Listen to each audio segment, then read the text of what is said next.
खरं तर खूप वेळ झालेला आहे आणि तिकडून सारख्या मला सूचना येत आहेत की थोडंसं आता थांबा, पण मला थांबवायचा मोह यांना होत नाहीये, कारण इतकं छान ते बोलतायत, एवढं समृद्ध त्यांचं नॉलेज आहे.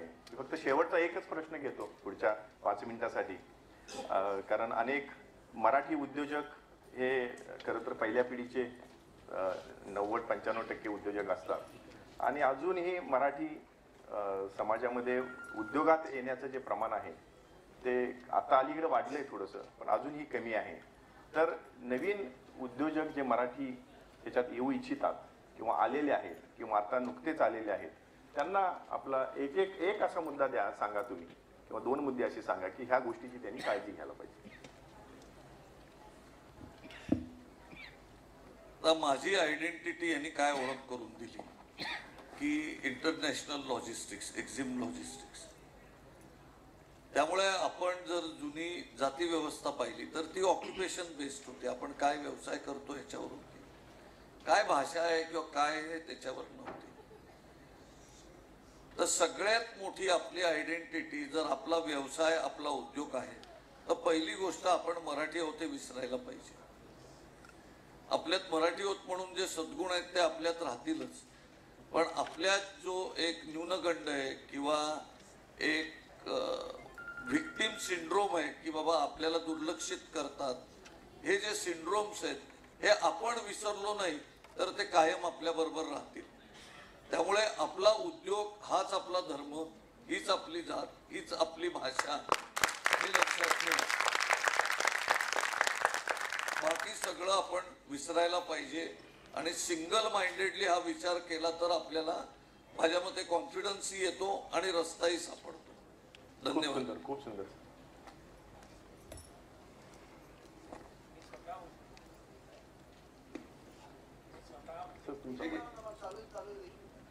हा माहिती आहे ना सर, हा माहिती आहे. हॅलो. हां,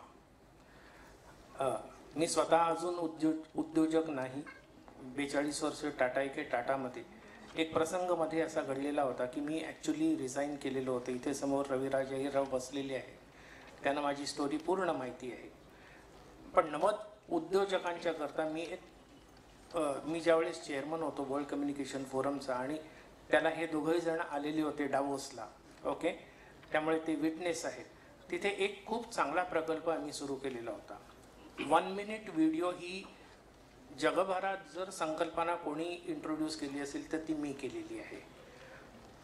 आणि मला स्वतःला, आणि याचं कारण असं की वर्ल्ड कम्युनिकेशन फोरमच्या वरती काय होणार आहे, काय घडणार आहे, याचं 1 मिनिटात व्हिडिओ करून आम्ही ते टाकायचो, जेणेकरून लोक अट्रॅक्ट व्हायची.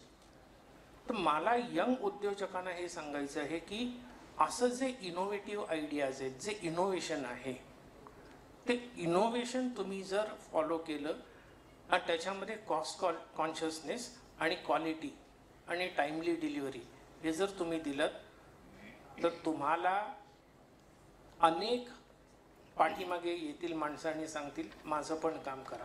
तुम्हाला स्वतःचं मार्केटिंग करण्याची आवश्यकता पडणार नाही, असं माझं मत आहे. Innovation is the key of success, you can say. Thank you sir, thank you so much.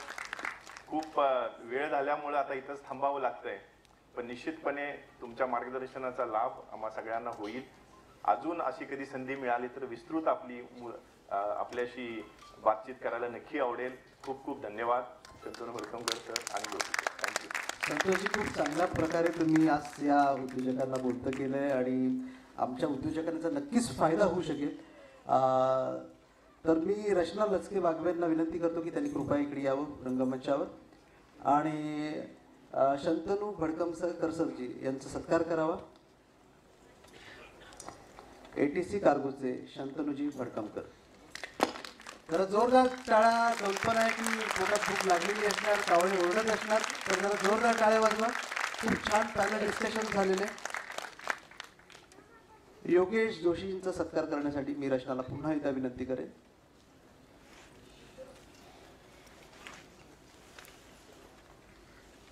Tata स्टीलचे योगेशजी जोशी.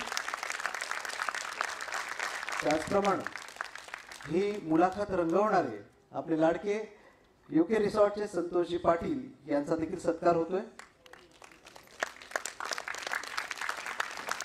या सत्कारानंतर देखील मी मान्यवरांना रंगमंचावर उभं राहण्याची विनंती करेन.